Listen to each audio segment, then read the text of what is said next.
Right, so good evening, everyone. I can see that I am going live in the group, and I just thought I'm going to talk about this topic, which is very hot at the moment, um, which is about, everybody's concerned about these bills. So I just wanted to share some tips with people here. So, guys, if you can hear me, let me know. Drop a message here. I can see a couple of people can see me. So do let me know if you can hear me fine. So today I just wanted to, talk about this, these bills, 54% bills will go up by 54%. So we don't really know what to expect, and everybody is tensed and people are worried. And I mean, I thought I'm going to give people some tips because there are many people who are sitting on the fence and, they are in the process of either getting their deal, or people are, maybe they are trying, or maybe they are thinking about it. Maybe you are someone who's actually been sitting, or you may be trying to secure your first deal, so wherever you are, I mean, whatever your situation is, I thought maybe it will be relevant to first thing first, there is solution to everything, so you don't need to panic. I mean, we are all in it together. Really need to panic. So, more than anything, what is now important for everybody is to make sure that you do your numbers whenever you're taking a deal, because obviously we will have this massive impact, of these increased bills. So we really don't know how, bills are going to going forward, how much more we will have to pay. They're saying there's going to be uplift now, and then it's going to happen. It may happen again in October. So we don't really know, by how much. So it's just such a uncertain situation at the moment. So really important that, when you are doing your numbers or your due diligence on a deal, when you're about to take any deal, guys, really important that do your numbers very carefully and make sure that you cover yourself, because don't forget, you're going to take that deal for for at least 3 years. So it's really important, that you do that. If you want to share this, feel free to share it as well. Hi, Yvonne. Hi, Amanda. Thank you for joining. That's amazing. So that's one thing, I'm going to give some really very useful pointers to you guys. So feel free, make some notes, because this is going to be very valuable for you. So number one, make sure that you do your numbers properly. If you don't know, this is where it's important that you don't just rely on someone else's calculations. If a sourcer is bringing your deal, don't just blindly trust their calculations, because they don't really know the strategy really, that well. They don't know how much actually on a monthly basis we are spending in our properties on bills and other things as well.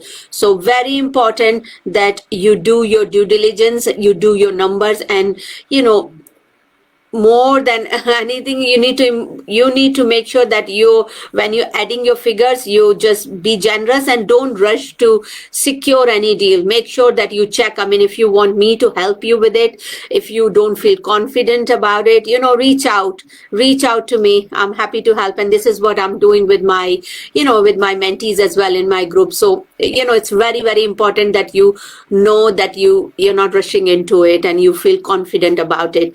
Now, second thing, very important as well, when you are, I mean, it was important for everybody to know that, EPC, whenever you are taking a new deal, make sure that you pay attention to the EPC as well, EPC rating, and that just shows how energy efficient that property is.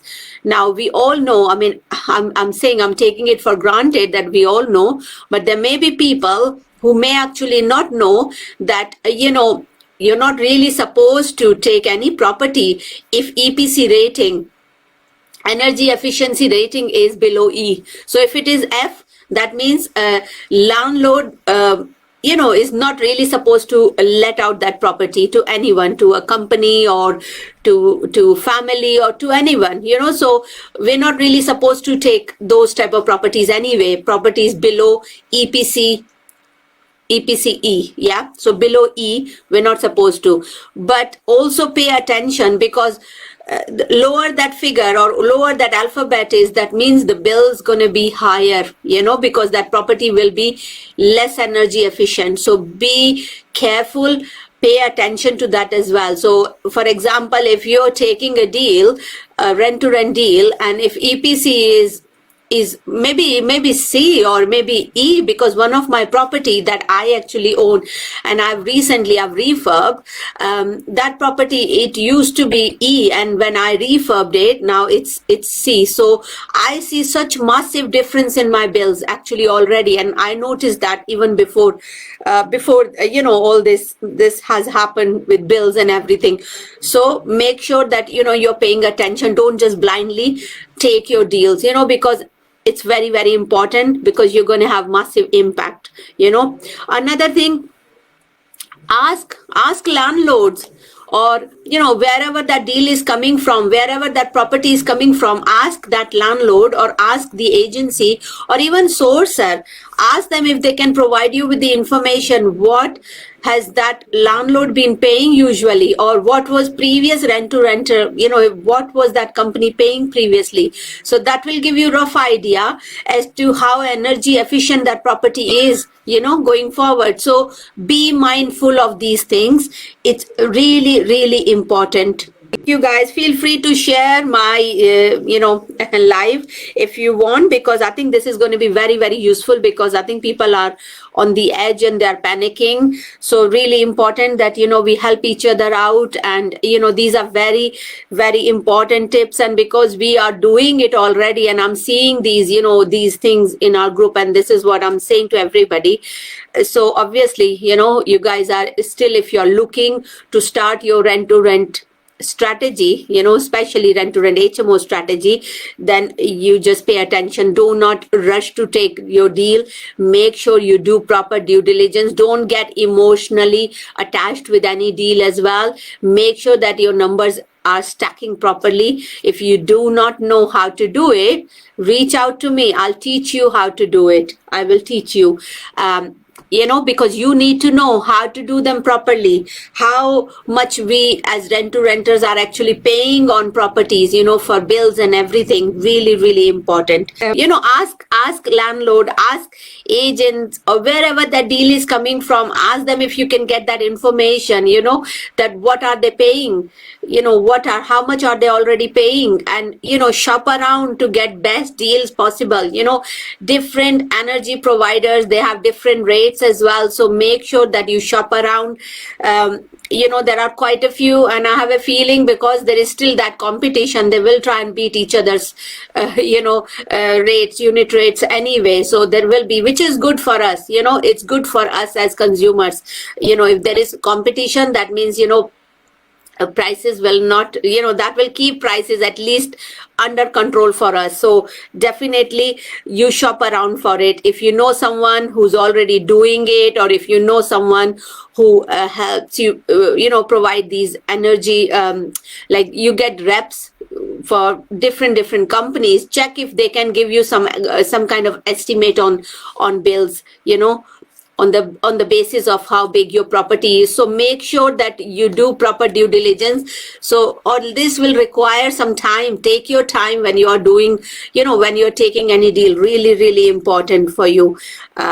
Also, when you're doing your numbers,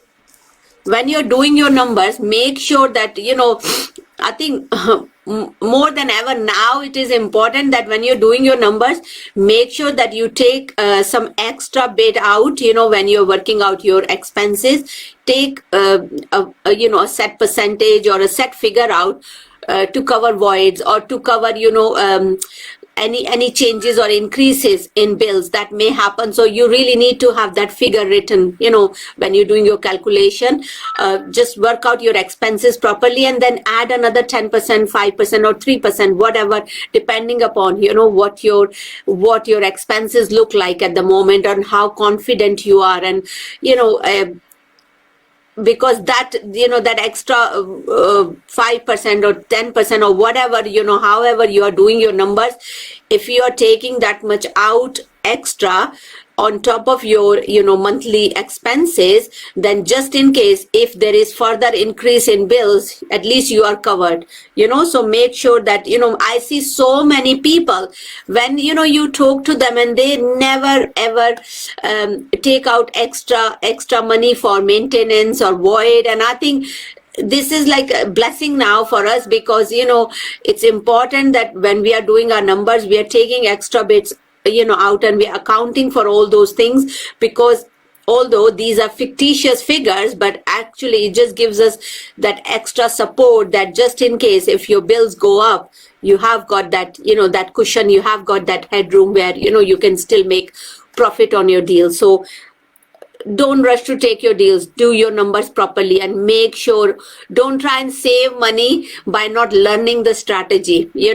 I mean, I don't think you are doing justice if you think, oh, I'll just learn, from somewhere. I've done an online course, or I've done, I've read it, or I know someone who's doing it, who's already doing it. So I'll just ask few questions. So don't take it easy, that lightly. Make sure that you learn it properly and do it properly. And, don't blindly trust, calculations that you are getting from sourcers, because it's not even their fault, because they'll bring a deal to you, they'll sell that deal to you, but then, it's your responsibility. You are stuck with that deal for 3 to 5 years. So really, really important that you know what you're doing. Yeah. Right. Okay. Another thing I would say that, very, very important tip that I would like to give you. I know everybody, people normally, I find that this is the tendency, when people rent out their rooms, they always try and give their rooms for longer term, 6 months or, 12 months. And they feel that longer their tenancies is better for them, because then it becomes almost passive for them. But I think now is the situation where it's better if you give shorter contracts to your tenants. Make sure that, so in that way, if your tenant leaves in 3 months time, in 2 months time, in 4 months time, or whatever period, you've agreed with them, it's not really a bad thing after all, because that will then give you opportunity to raise rent again for that particular room, so you can definitely use these strategies. So I share loads and loads of tips and tricks and these type of things, with my group. So these are some of the things you're going to get. So definitely I would say, if you want to reach out to me and you want to ask and you want to learn how to do it, so you are fully covered. Really important that you do that. And also another thing, final thing that I would say, make sure that when you are taking your deal, you actually having a break clause in your deal as well, because you just don't know whether for 3 years you will be able to sustain that whatever rent you've said, or you will be able to keep that deal for 3 or 5 years. So important that you ask for a break clause in your rent to rent contract as well. Now, how much break clause you need, I mean, we need to go into the nitty gritty. It's a technical thing. Again, I mean, I'm trusting that you guys know what I'm talking about, but if you want to learn more about that, then reach out to me. But definitely do make sure that you get your break clause. I think it's really, really important, more than ever. I think it's important that you get that, because cover your back. It's very important. You're taking deal, just be cautious. It's not that we can't do rent to rent. Of course, there are still deals. People in my group are still taking and securing deals, So deals are still there, but you just need to be cautious and you just need to do your numbers carefully. There is no need to be, you don't need to get panicky about it. Definitely, still, it's a brilliant strategy. I mean, a couple of days ago, I did interview with one of my mentees, Crossy, and I'm not sure if you guys heard, or if you watched it live, where, when we were doing numbers, and she's making fantastic, she's making amazing profit just in that one property, and that one property is going to give her over 10 grand net profit per annum, which is fantastic. And that's with because we have actually looked at the numbers of we've put extra money when we were doing our bills and everything, put extra money for, just in case when there is going to be increase in bills and everything. So we've gone with the worst case scenario, and even then she is making good money on that deal. And this is what you need to do. Opportunities are there, definitely, but you just need to do your numbers cautiously. Let me know if you guys have any question. I'm happy to answer.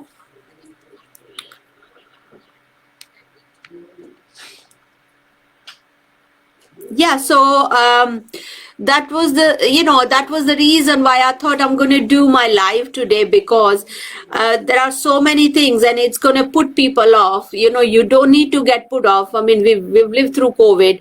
If anything, I think COVID did a massive favor to us, because during COVID period, landlords, they reduced rent, they started giving rent-free period.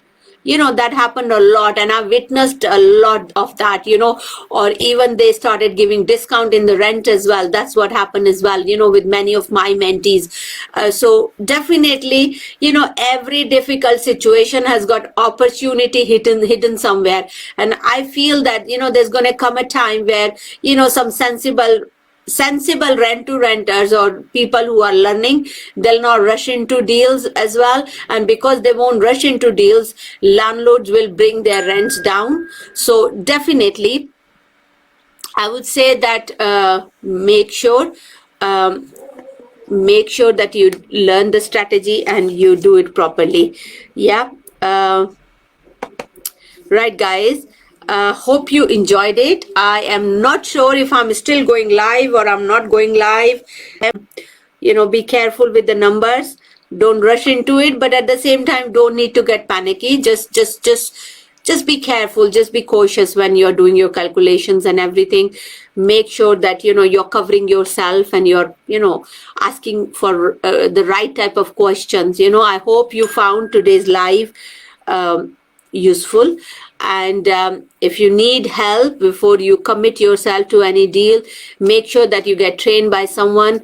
Reach out, because I give very realistic advice, and because it's important that you know what to expect as well. And it's important. It's a fantastic strategy. You can make really great cash flow, but also that can only be possible if you do your numbers correctly, if you actually pick right type of deals. So you really need to cherry pick your deals. Okay, don't think by you saving money on not going for mentorship is going to help, because in long run it's going to help you to actually not just make faster progress, but also you will be able to save money as well, because a good mentor can tell you how to avoid those situations, how to avoid certain pitfalls as well before you commit to a deal. So, and what you need to look for in a deal.